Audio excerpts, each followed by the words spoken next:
अस्सलाम वालेकुम स्टूडेंट्स। ये है आप लोगों का लेक्चर ऑपरेटिंग सिस्टम का। And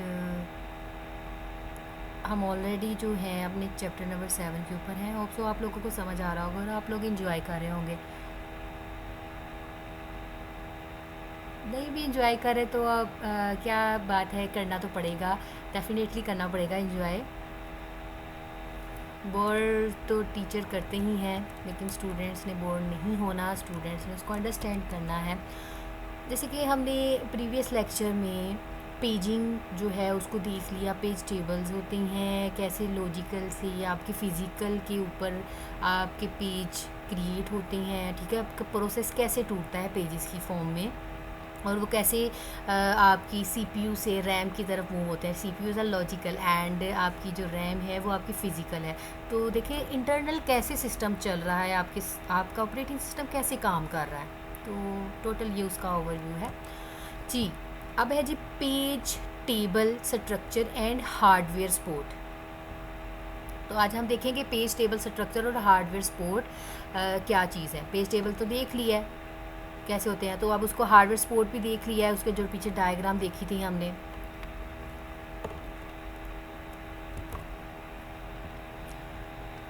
different operating system have different methods for implementing page tables, ठीक है जी।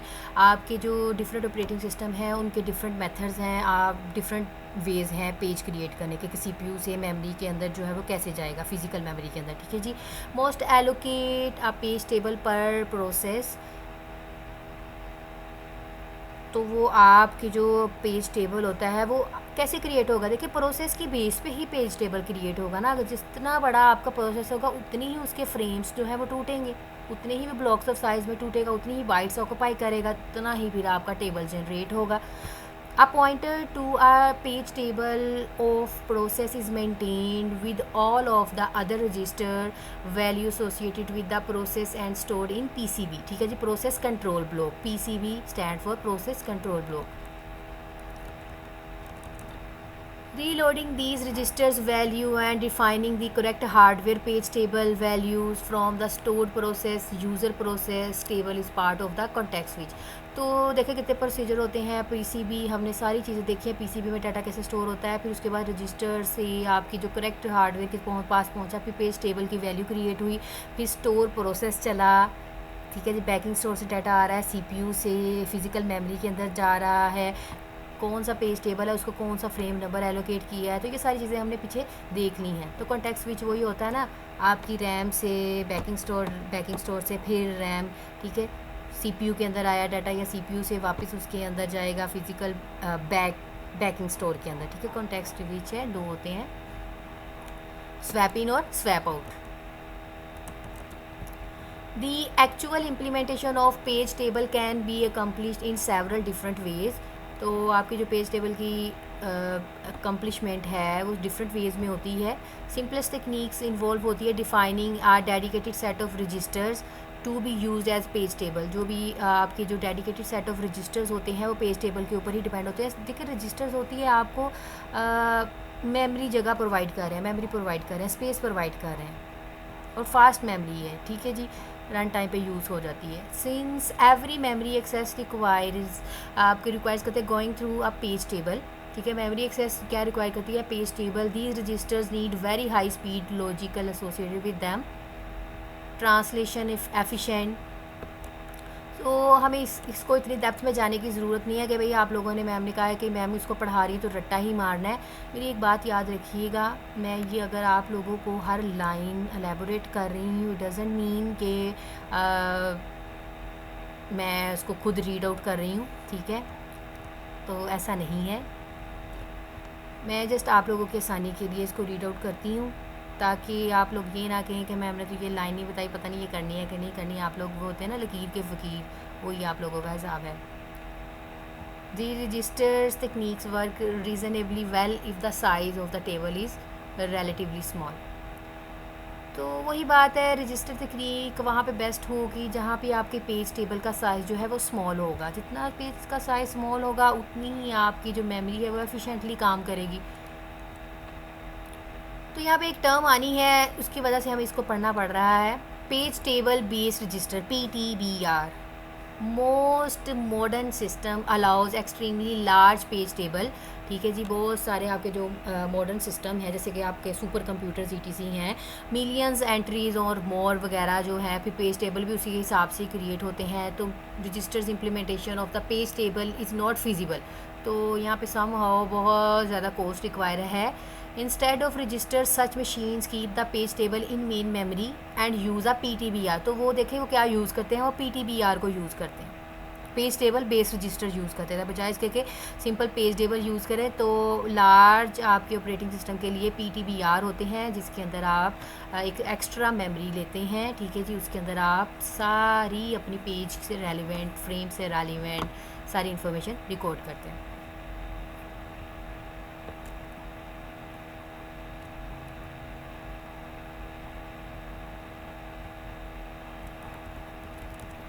Okay, the standard solution of this problem is used to contain associative memory. It is also called content addressable memory, associative registers और translation look aside buffers TLBs। ठीक है जी, translation look aside buffers use होंगे। SCAM is built from extremely high speed memory where all cell then can be thought to as a registers। अच्छा भाई देखें, आप लोगों के ना यहाँ पे एक प्रॉब्लम आती है, जैसे कि PTBR के अंदर ऑफसेट्स बन जाते हैं। ऑफसेट्स लाइक वो कंप्लीट मेमोरी नहीं रिप्रेजेंट कर रहे होते, तो कुछ होल्ड स्पेस होल्ड हो जाती है।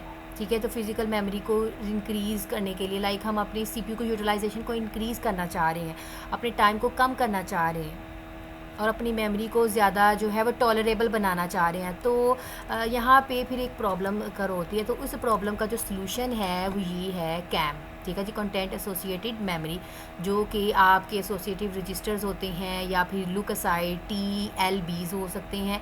तो हाई स्पीड करती है आपकी मेमोरी को। वही बात है कि अब हमें मेमोरी को शार्प करने की ज़रूरत है, टॉलरेबल बनाना, उसको बर्दाश्त जो है वो ज़्यादा करनी है, आपकी मेमोरी जो है वो ज़्यादा स्ट्रेस ले सके। ठीक है, तो इस प्रॉब्लम का ये सलूशन है।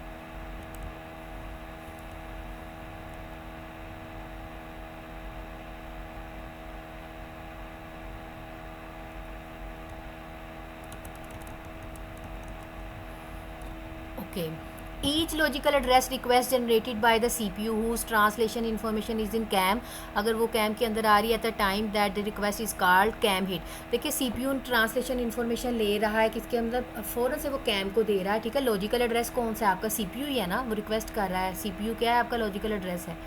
तो वो किसके लिए रिक्वेस्ट कर रहा है, CAM के लिए कर रहा है। तो उस टाइम जो रिक्वेस्ट सेंड की जा रही है उसको CAM हिट कहते हैं, CAM hit. The percentage of that time this occurs is called the CAM hit ratio।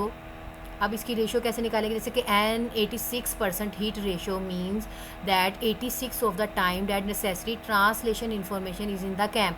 मतलब जो आपके 86% रेशो है, इसका मतलब है कि इतनी टाइम हमें ज़रूरत है इंफॉर्मेशन की, किसके अंदर, CAM के अंदर। For example if it takes 15 nanosecond to search the CAM, अगर वो 15 नैनोसेकेंड ले रहा है सर्च करने के लिए किसके अंदर, CAM के अंदर, and memory access required 100 nanoseconds. 15 ले रहा है लेकिन 100 चाहिए, then the mapped memory access required the total 115 nanosecond. वो तो ले ही रहा है 15, तो लेकिन उसको 100 चाहिए, तो टोटल कितने रिक्वायर्ड हैं, 115 हो जाएंगे अगर if there is a CAM hit. ठीक है, अगर फ़ौरन से CAM हिट हो जाती है तो फिर वो 100 के अंदर 15 भी ऐड हो के मैप हो जाएंगे आपकी मेमोरी के अंदर। So if there is a CAM miss, अगर वो CAM नहीं ले सकता, लॉजिकल एड्रेस रिक्वेस्ट करी जा रहा है लेकिन वो हिट नहीं कर रहा, the total time required will be 215 nanoseconds. मतलब उसके अंदर 100 और इजाफा हो गया। ठीक है, इतना डिले किया उसने। Since 2 memory access are required in addition, तो यहाँ पे हमें 2 मेमोरीज चाहिए किसको सर्च करने के लिए, CAM को सर्च करने के लिए। एज्यूम नेग्लिजिबल टाइम, इसकी वजह से देखो 100 ऐड होगा तो 215 नैनोसेकेंड्स टाइम लगेगा न्यू एंट्री ऐड होने के लिए। Although it in the reality this time is not negligible. क्या जी, हम जिसको नेगलेक्ट नहीं कर सकते। To find effective memory access time, तो इसका निकालने का प्रॉपर फार्मूला है जैसे कि इफेक्टिव मेमोरी एक्सेस टाइम। आपको इसको इन डेप्थ में करने की ज़रूरत नहीं है, ठीक है जी, कंफ्यूज होने की भी ज़रूरत नहीं है कि जी 15 था, उसके 15 कैसे आ गया, बिकॉज अगर वो 100 सेकंड नैनो सेकंड रिक्वायर है तो वो 15 जो है वो भी उसी के अंदर ऐड होंगे, बिकॉज उसने स्पेंड किए हैं वो। तो अगर डिले आ गया है, आपका कैम मिस हो गया है, तो 100 और उसके अंदर ऐड हो जाएंगे, तो ये एडिशनल जो है उसके अंदर सर्च ऐड हो गई। तो इफेक्टिव मेमोरी एक्सेस टाइम निकालने का यही तरीका है कि जो आपके पास 0.86 है, मतलब 86% क्रॉस 115 जो आपका प्रीवियस था वो, और प्लस 0.14 क्रॉस 215, तो इसके साथ जो एडिशन ऐड हो गया उसको ऐड कर लेगा। देखिए जी 14 अब कहाँ से आ गया, 14 में कंफ्यूज होने बैठ जाना है आप लोगों ने, ये कहाँ से आ गया। तो 14 में कंफ्यूज बिल्कुल नहीं होना, ये 86 है, ठीक है। 86 में हम 14 जमा करें तो 100 होता है, तो टोटल आपका 100% ही होता है ना। तो ये आपका 86 था, को 115 इसने लिया, इसकी रेशो हिट हुई है ये, और बाकी जो रिमेनिंग हिट नहीं हुई, कैम ने वेट किया, ठीक है, तो वो आपकी 14 क्रॉस 215, तो टोटल आपके पास इफेक्टिव मेमोरी एक्सेस टाइम आ जाएगा। तो यहाँ पे इफेक्टिव मेमोरी एक्सेस टाइम कितना हुआ, 129 nano second, that represent 14% slow down approximately. तो हमने फाइंड आउट कर लिया कि हमारी कितनी परसेंट स्लो जो है प्रोसेस की स्पीड रही, या एक्सेस नहीं हुआ, या कोई भी उसमें डिले आया। The hit ratio is related to the number of cell in the CAM. When the number of cell ranges between 16 and 512, a hit ratio between 80% to 98 इतनी ही रहती है, अचीव हो जाती है। तो ये एक प्रोसेसर है, इंटेल्स का प्रोसेसर, ठीक है जी, 86 चिप, बहुत ओल्ड है, 32 सेल्स के ऊपर डिपेंड होता था वो, अब तो ये नहीं है, ठीक है, अब तो इसमें चेंजेस आ चुकी हैं आपके इंटेल प्रोसेसर के अंदर। तो ये इसका जो कैम का टेबल लुकअप देख लेते हैं, जैसे कि अभी सारी एलेबोरेशन हमने पढ़ ली है इसकी, ठीक है जी। सीपीयू है, ये आपका सीपीयू है, ये आपकी फ़िज़िकल मेमोरी है, ठीक है, ये आपकी लॉजिकल मेमोरी है, ये आपकी फ़िज़िकल मेमोरी है, ये आपका पेज टेबल है। अब हमें पता है कि पेज टेबल में दो चीज़ें होती हैं, पेज नंबर होता है और डिस्प्लेसमेंट होता है, पी और डी। अब कैम का क्या काम है, कैम इसके अंदर इस प्रॉब्लम को सोल्व कर रहा है, पीटीबीआर के अंदर ना, पेज टेबल रजिस्टर्स के अंदर। पहले तो सिंपल था सीपीयू से डायरेक्ट पेज टेबल क्रिएट हो रहा है, फिजिकल मेमोरी के अंदर जा रहा है। तो यहाँ पे क्या होगा, अगर वो हिट होगा और मिस होगा, दोनों सिनेरियो में देखते हैं।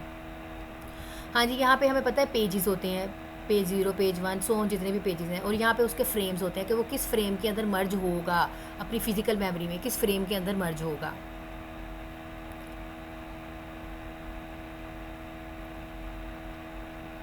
अगर कैम हिट करेगा तो वो फ्रेम जो है उसको एलोकेट हो जाएगा, ठीक है। लेकिन अब कैम हिट तो था ही, लेकिन ये जो पेज टेबल है इसके ऊपर भी तो फ्रेम लगे हैं ना, तो वो दोनों ही आपस में डिस्ट्रीब्यूट हो रहे हैं, दोनों आपस में मैच होंगे, दोनों आपस में क्यूमुलेट हो गए। जैसे कि उसके अंदर 15 था और यहाँ से कैम हिट हुआ तो वो 100 था, तो 115 बन गया, तो यहाँ पे क्यूमुलेट हो गया टोटल। तो ये जो डी है डिस्प्लेसमेंट, ये डायरेक्ट इसके साथ रिलेट हो रहा है। तो ये ऑलरेडी हमने अपने प्रीवियस लेक्चर में देख लिया कि डिस्प्लेसमेंट और पेज फ्रेम्स ETC ये कैसे होते हैं। यहाँ पे कैम मिस होगा तो वो भी इसके पास जाएगा, चेक करेगा फंक्शन जो है वो मिस मैच हुआ, दैट्स ऑल, वो भी उसके अंदर, और हीट वाला दोनों ही ऐड करेंगे तो टोटल आपके पास क्या निकल आएगा, आपका इफेक्टिव मेमोरी एक्सेस टाइम निकल आएगा। ओके जी स्टूडेंट्स, ये था आप लोगों का लेक्चर, होप सो कोई कन्फ्यूजन नहीं होगी, अगर होगी तो आप लोग अपनी क्यूरीज़ को जमा कर सकते हैं, ठीक है। तो हम अपने फ़िज़िकल लेक्चर में भी इसके आंसर जो हैं वो फाइंड आउट कर लेंगे, आपकी जो कन्फ्यूजन्स हैं उससे रेलेवेंट।